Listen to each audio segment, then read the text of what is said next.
Hi guys, what's up? Welcome back again to my YouTube channel. It's me, Christian, and for today's video is I am partnering with PNB or Philippine National Bank. For today's video, I will be walking you throughout the process and the application and also the benefits of having the PNB Tap Mastercard savings and personal bank account. So it's guys, kung hindi nyo alam, it's one of the super cards that I have, and I know na sobrang helpful at sobrang gamit na gamit ko ang PNB Tap Mastercard na ito, and I will be giving you some explanations and advantages and the benefits on the things na na-experience ko using this bank. So first and foremost, if you are not subscribed to my YouTube channel, please do subscribe. I'll be giving you tips and updates about anything that is helpful and can be benefited, so that para ma-inform din kayo. And for today's video nga is I will be explaining to you how to apply and have the perks and benefits of having the PNB Tap Mastercard, which I am using right now,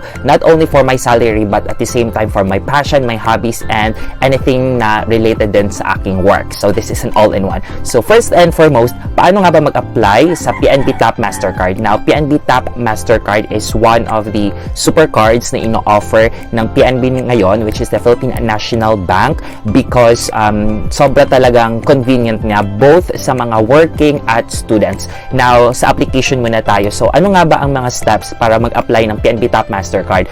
So, the first thing na kailangan mong i-provide sa bank is that you need to have 2 valid government IDs. So, you can use any of your passport, your PhilHealth, mga ganun, PIN, you can use all of them. And if you don't have any, if wala ka pa ng mga government-issued IDs, you can actually have other options. The first option that I could give to you, which I also used when I apply, is the PNP clearance. So, pwede kang pumunta sa nearest na PNP office or branch sa locality nyo, sa city nyo, or kung saan man kayo, and you can get one. So, probably nasa 100 plus ata ang kumuha ng PNP clearance. And if you don't, wala naman o hindi masyadong malapit si PNP o mas malapit kayo, pwede din kayo sa NBI clearance. So you can actually process that at you can use it. So you can have your PNP or your NBI clearance. And another option that I could give to you, which very helpful then, is voter certification. So pwede at accepted ang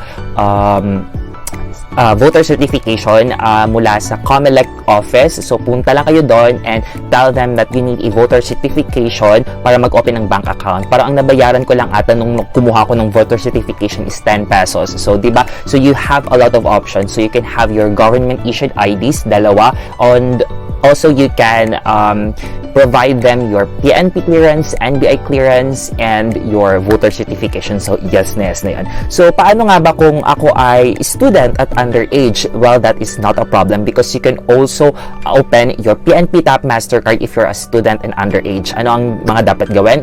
First is you need to have a legal guardian. You need to have someone 18 years old and above para i-assist ka, and also to verify sa bank na meron kang legal guardian. And also, if you're a student, you can bring your school ID para meron kang identification. Now, if you have the valid IDs, your PNP clearance, NBI clearance, and voter certification, if you're a student, your school ID, and a legal guardian, after mong ma-provide lahat ng mga requirements na yon, you just need to go to your nearest PNB office or branch. Now, hindi to pwede sa online, hindi pwede yung online transaction or processing ng PNB Tap Mastercard. So, kailangan mo talagang pumunta doon. And what you need to do is, you need to fill out the form. So, they will be assisting you. And I'm just want to say thank you so much to PNB Bislig City Branch for assisting me throughout my application. It was very, very helpful. Now, yung form is dalawang klase lang yun ng form. So, you just need to fill it out. Kung may mga question ka, pwede ka naman magtanong because they have a desk talaga na mag-a-assist sa'yo, which is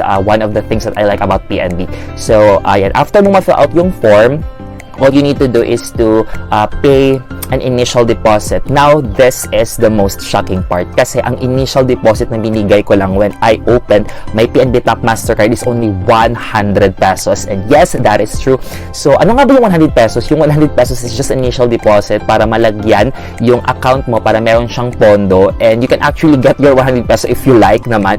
So, yung 100 pesos is just a minimum amount para lang talaga merong transaction doon sa inopen mo na bank account, which is great, di ba? 100 pesos nang pwede ka nang mag-open ng PNB Tap Mastercard as savings and personal bank account, which is sobrang ganda and sobrang convenient, especially sa mga nagsisimula pa lang maggawa ng savings account. So that's it. After nun, after mong ma-fill out, they will give you your savings details. So ayan, katulad sa akin, yan, may binigay sila na form which is dito yung pangalan ko. Ayan, sorry kung sobrang nilagay ko kasi siya sa wallet ko. So ganito yung ibibigay nila, may ibibigay silang card sa'yo which andun yung pangalan mo, yung bank account number mo, and then you can actually start transacting. And maghihintay ka na lang ng 2 weeks para darating itong card mo. So 2 weeks is after waiting for 2 weeks, they will give you a call or text na pwede mo nang i-pick up ito doon sa branch kung saan ka nag-apply. O diba? So after 2 weeks, meron ka ng PNB ATM card which is, ayun nga, ang ating PNB Tap Mastercard. So that's it. Yun lang yung very simple na application ng PNB Tap Mastercard.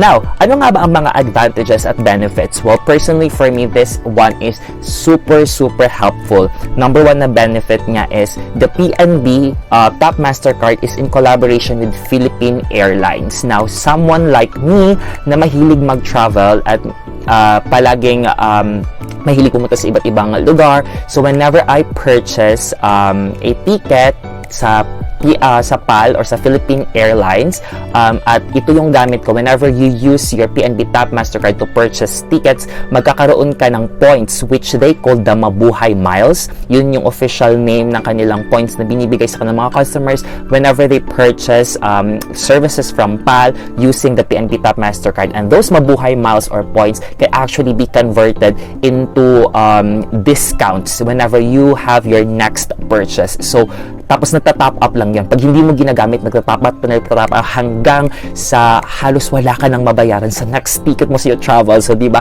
At sobrang exciting kasi tapos na yung pandemic, pwede na mag-travel. So, talagang sobrang gamit na gamit ang PNB Tap Mastercard, especially pag meron ka ng mga discounts whenever you travel locally at international. O, diba? Kahit saan ka pumunta, just use your PNB Tap Mastercard whenever you purchase tickets or services from Philippine Airlines at ayun, meron ka ng bonggang discount. So that is the first one because sobrang mahilig talaga ako mag-travel.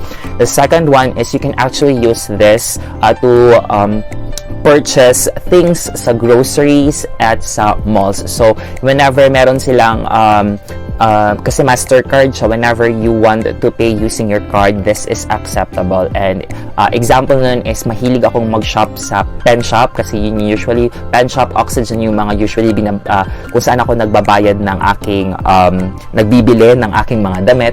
I actually use this, and whenever I do that, merong mga points. So every time talaga nagagamitin mo to sa groceries, sa shopping, sa restaurants, at sa hotels, meron kang matatanggap na points which is sobrang convenient, lalo na sa akin na medyo kuripot, so mahilig talaga ako sa mga points, and those can be converted into discounts for your next purchase. O diba, sobrang bonggang-bongga nito. So that is the second benefit. The third one is you can actually use your PNB Tap Mastercard savings and personal account to send and receive money, especially sa GCash. I know na there are a lot of people who are now using GCash as their means of money transfer. So pwede kang mag-send at receive. So ano bang gagawin mo para maka-send ka using your PNB Tap Mastercard? After na naka-fill out ka ng application, mag-assist sa'yo yung PNB na as yung teller or clerk to open your PNB internet banking. So merong app, may sariling app yung PNB, at after mong ma-fill out yun at makapag-sign in, pwede mo nang makita lahat ng transaction mo, especially if you're someone like me na ito yung gamit ko when I receive my salary. Doon ko tinitingnan kung pumasok na ba yung sahod ko, sa lahat ng transaction ko, na-send ko na ba yung mga payments ko through online. So ayan, dito ko lang tinitingnan sa PNB internet banking app. So meron siya, it's actually downloadable sa Google Play at I think sa iOS din pwede. So ayan, pwede mo dang makita doon lahat. So meron din doon ng option kung saan mo pwedeng mag-transfer doon sa GCash or any bank. So meron silang fee which is I think 10 pesos for any amount.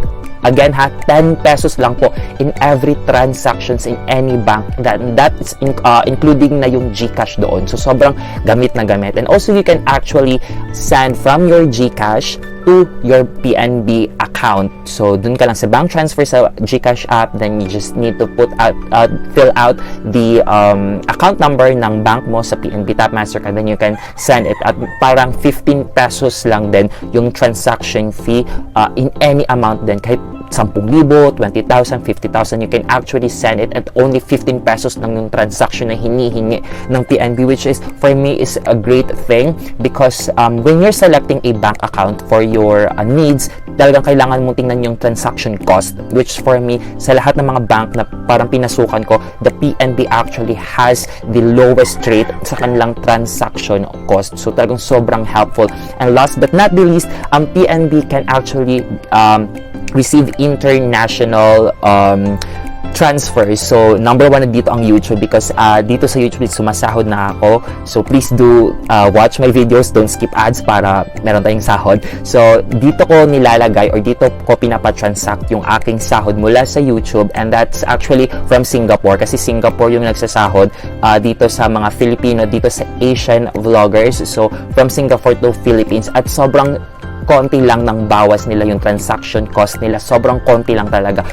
Hindi ganun kalaki yung bawas, which for me is very good kasi pinaghirapan ko yun, diba? And also, you can also use it for any transactions from international banks. So, yung work ko is I'm working as an online teacher, and yung company na nagtatrabaho ko is from Japan. So, from Japanese bank to Philippine bank, which is the Philippine National Bank, dito ko rin sinisend. So, sobrang talagang helpful at sobrang gamit na gamit at a very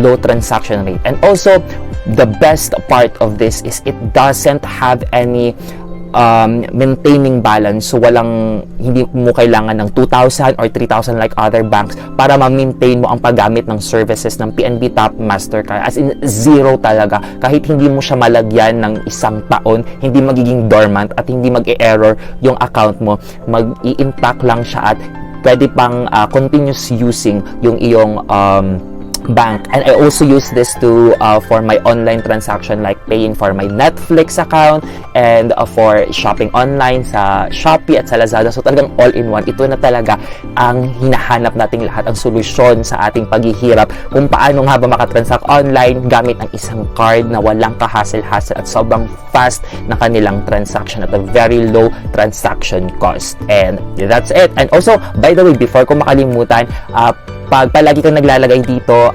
10,000 every year na naiipon mo dito is maglalaki siya, mag-grow siya because it's actually a savings account. So meron kang mga perks and benefits whenever you deposit, tapos lalaki yung deposit mo at every year maglalaki din siya at sobra talagang convenient, talagang maraming perks and benefits, marami siyang ka-collab at sobrang fast yung transactions niya. So, if you want to learn more, I will be giving the link down below para sa forms, sa requirements, lahat-lahat. So, hopefully nakatulong tong video na to para sa mga naghahanap ng zero maintaining balance sa savings account at personal bank account, zero balance, nag-i-interest siya, and sobrang all-in-one. So, that's it for this video. Hope na nakatulong kayo. If you do have any questions about this video, please don't hesitate to put your comments down below, your questions, suggestions sa mga next videos na gagawin ko. And also, hope to see you soon on my next vlog. Please don't forget to hit the subscribe button, like this video, give your comment, share this video, and that's it. Thank you so much for watching, and hope to see you soon on my next vlog. Bye!